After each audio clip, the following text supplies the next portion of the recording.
Ready? Let's go. Come on. Got some doggies right here. Good girl.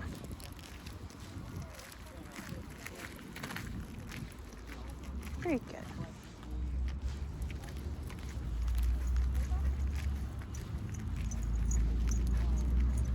Let's go. Good job. Let's go. Good. Come on. Good girl. Nope. Very nice.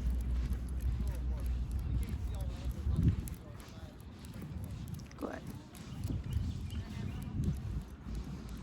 We got a little doodly up here. Nope. Good. Just give her a little correction for forging. Nope.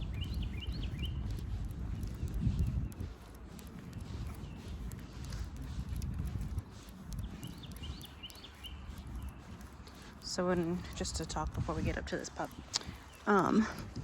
sorry, I hear my mouth. She has e-collar and she has a prong collar on. I did not use any of those with her. Well, I didn't use the e-collar. When we first started walking up on the dogs, I just did a little like boop boop like that, and to kind of interrupt any type of arousal. So it just immediately communicated to her that we weren't gonna be reacting to this upcoming creatures. And approaching the puppy. Come on, let's go. Give her a little bit of space. Good. Good job. It's right here. She's starting to focus. Nope. Good. Oh, hi. Let's go.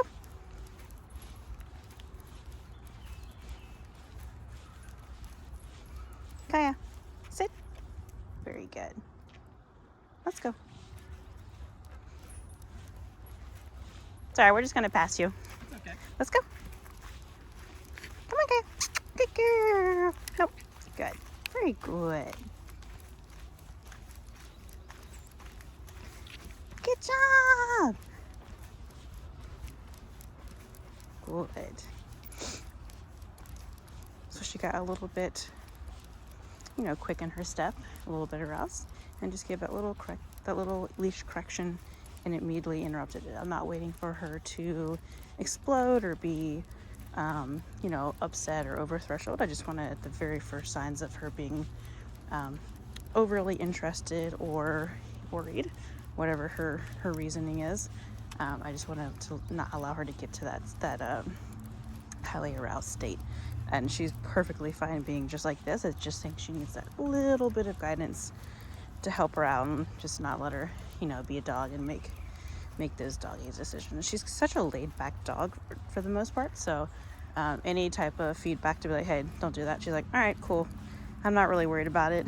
I think all of her feelings towards other dogs on a leash, they're very superficial. So it's just kind of her being spicy and naughty like she is, but she's definitely not committed to any of those feelings. So I'm hoping that when we get together we can kind of finesse that with you, so you're kind of giving her the same feedback, because I really haven't had any problems with her other like that, what she just did there, where she kind of like moved forward on the leash. That's the worst that I've seen her do. I guess I wouldn't say the worst, but that's kind of in the same ballpark. Hey, good girl. And it could also be a little bit of that relationship where she's never been allowed to do any of that stuff. So it's not a behavior that's ever been reinforced as far as her finding success in it. So that could just be something where you have to kind of pick it apart a little bit more to have the same picture, basically. So essentially just what I did, where at the very first signs, just an ear prick forward towards the trigger, you're like, no, don't do that.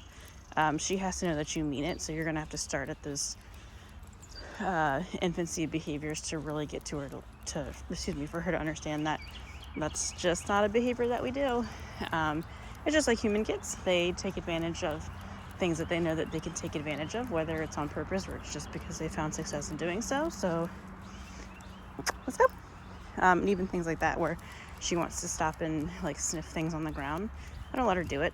It's not because I'm a control freak. I just want her to understand the picture of where I say we go is where we go for her safety in this situation. Obviously, not a big deal, but at some point it could matter. Like if we were, avoiding traffic or something like that, and she's stopping to sniff something on the ground, hey, let's go. Good. We want her to understand that she needs to keep moving with us. And then when I'm ready, hey, okay, she can go sniff the acorns and all that good jazz.